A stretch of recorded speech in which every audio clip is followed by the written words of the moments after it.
तुझं काय सुरू आहे? बँकेत आहे म्हणालास ना? लग्न वगैरे केलं की नाही?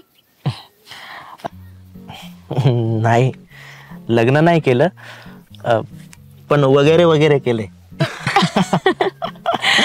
आगाऊ कुठला.